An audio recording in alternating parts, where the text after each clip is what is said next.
Olá, estimado irmão e irmã na fé em Jesus Cristo. Nós iniciamos este momento devocional em nome de Deus Pai, Filho e Espírito Santo. Amém. Façamos oração. Ó Senhor nosso Deus, nós te agradecemos pelo final de semana que passou, por mais esta semana que o Senhor nos dá de presente por graça para vivermos para Ti, para a Tua honra e para a Tua glória. Abençoa esta semana, abençoa os nossos trabalhos, estudo, a nossa vida, que a Tua presença enche a nossa vida de alegria e de paz. Abençoa agora o meditar da Tua Santa Palavra. Isso te pedimos e agradecemos em nome de Jesus Cristo, Teu Filho, nosso Senhor e Salvador. Amém. Que a graça, a paz e o amor daquele que veio, daquele que vem e daquele que virá em glória, Jesus Cristo, nosso Senhor e Salvador, permaneça hoje para sempre com todos vocês. Amém. Queremos meditar nas palavras de Atos dos Apóstolos, capítulo 17, versículos 32 a 40, que diz assim: Quando ouviram Paulo falar a respeito da ressurreição, alguns zombaram dele, mas outros disseram: em outra ocasião queremos ouvir você falar sobre este assunto. Então Paulo foi embora dali. Mas algumas pessoas creram e se juntaram a ele. Entre essas estavam Dionísio, que era membro da Câmara Municipal, uma mulher chamada Dâmaris e mais outras pessoas. Que Deus abençoe as palavras em nossos corações. Amém. Estimado irmão e irmã, você já começou a fazer alguma coisa na vida que estava dando certo e no final dá tudo errado? Mais ou menos isso que aconteceu com o apóstolo Paulo em Atenas. Ele foi levado para o Areópago de Atenas, o lugar onde os mais capacitados pensadores da cidade se reuniam para falar e ouvir sobre assuntos novos, também sobre assuntos religiosos. Paulo começou de modo excepcional o seu discurso falando sobre o Deus desconhecido, que ele confiava, servia e estava ali apresentando para as pessoas. Ele falou que esse Deus desconhecido era o único verdadeiro Criador, Deus de todas as coisas. Ele é tudo e está em todos os lugares.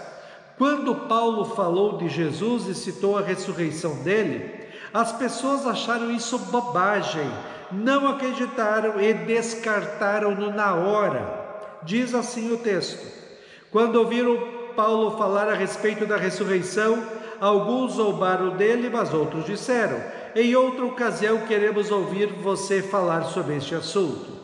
E Paulo foi embora. Decepcionante? Frustrante? Que reação mais negativa frente a Jesus e a ressurreição? Infelizmente, os atenienses gostavam de ouvir falar de deuses novos inventados por eles mesmos. Eles tinham uma infinidade de altares dedicados a deuses que eles próprios inventaram.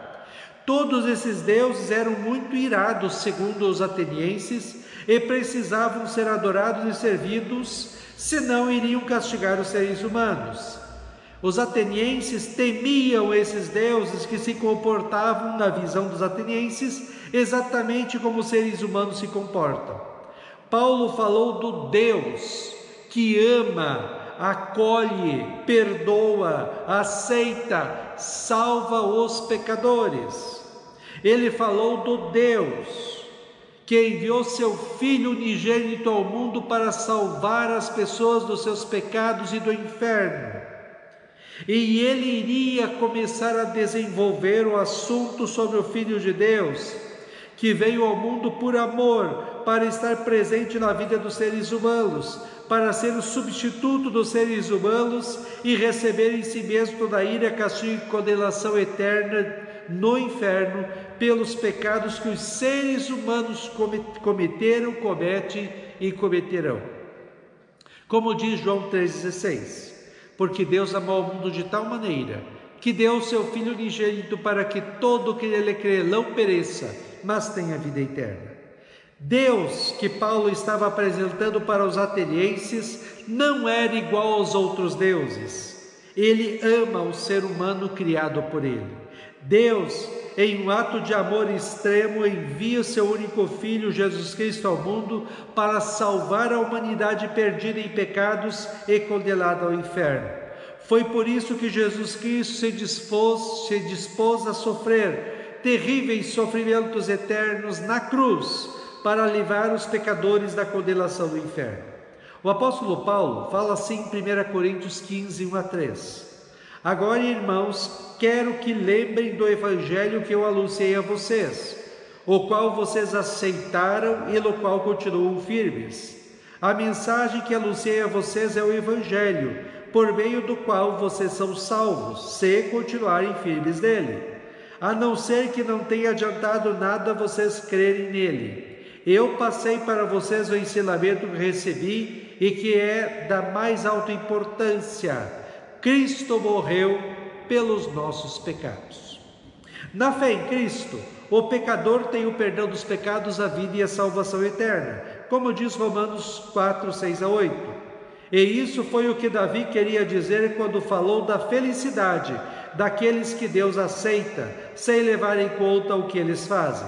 Davi disse: feliz aqueles cujas maldades Deus perdoa e cujos pecados Ele apaga. Feliz aquele que o Senhor não acusa de cometer pecado.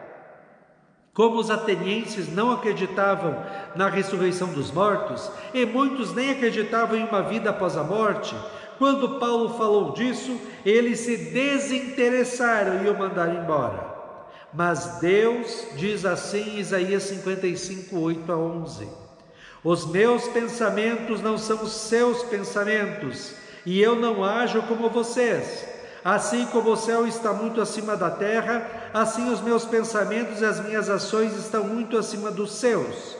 A chuva e a neve caem do céu e não voltam até que tenham regado a terra, fazendo as plantas brotarem, crescerem e produzirem sementes para serem plantadas e darem alimento para as pessoas.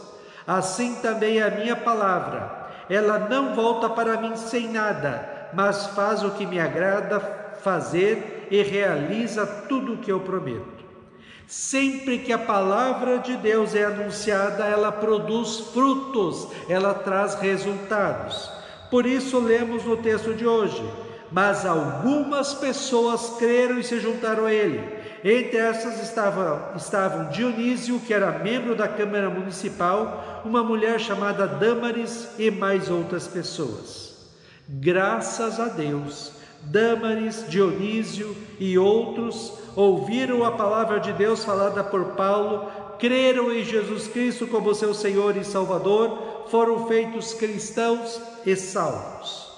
Estimado irmão e irmã, algumas coisas importantes podemos aprender desta experiência do apóstolo Paulo em Atenas. Primeiro, precisamos estar preparados para falar de Jesus quando e sempre que formos perguntados sobre a nossa fé, como diz 1 Pedro 3,15. Tenham no coração de vocês respeito por Cristo e o tratem como Senhor. Estejam sempre prontos para responder a qualquer pessoa que pedir que expliquem a esperança que vocês têm. Isso exige de nós cristãos estudo sério da palavra de Deus e diário, vida de oração e participação em nossas igrejas para aprendermos mais sobre a palavra de Deus. Segundo, haverá resistência e negação de Jesus por muitos. O ser humano está tão corrompido pelo pecado que prefere crer em qualquer coisa absurda, como os deuses atenienses, menos em Cristo, como diz Paulo em 1 Timóteo 4, 3 e 4. Pois vai chegar o tempo em que as pessoas não vão dar atenção ao verdadeiro ensinamento, mas seguirão seus próprios desejos e arranjarão para si mesmas uma porção de mestres que vão dizer a elas o que elas querem ouvir. Essas pessoas deixarão de ouvir a verdade para dar atenção às lendas. Terceiro, sempre haverá ganho para Cristo quando testemunhamos nossa fé e por isso precisamos fazer como aconselhou o apóstolo Paulo em 2 Timóteo 4, 1 e 2. Na presença de Deus e de Cristo Jesus, que julgará todos os seres humanos, tanto os que estiverem vivos como os que estiverem mortos, eu ordeno a você com toda firmeza o seguinte: por causa da vinda de Cristo e do seu reino, pregue a mensagem e insista em anunciá-la, seja no tempo certo ou não. Procure convencer, repreenda, anime e ensine com toda paciência. Amém. Façamos oração. Ó Senhor nosso Deus, em primeiro lugar, nós te agradecemos porque essa tua palavra que dá vida chegou a nós. E nós hoje temos a alegria de sabermos que em Cristo temos o perdão dos pecados, a vida e a salvação eterna. Que nós possamos nos dedicar no estudo da tua santa palavra, que possamos aprender diariamente o teu amor revelado nela e que possamos aproveitar todas as oportunidades desta semana para falarmos de Cristo para todas as pessoas, para que elas também possam conhecer a Cristo, possam crer nele e possam ser salvas. Ó Deus, abençoa esta semana, abençoa o dia de hoje, cuida de nós e dá-nos sabedoria. Isso te pedimos e agradecemos em nome de Jesus. Amém. Receba a bênção do Senhor. O Senhor te abençoe e te guarde. O Senhor faça resplandecer o seu rosto sobre ti e tenha misericórdia de ti. O Senhor sobre ti levante o seu rosto e te dê a paz. Amém.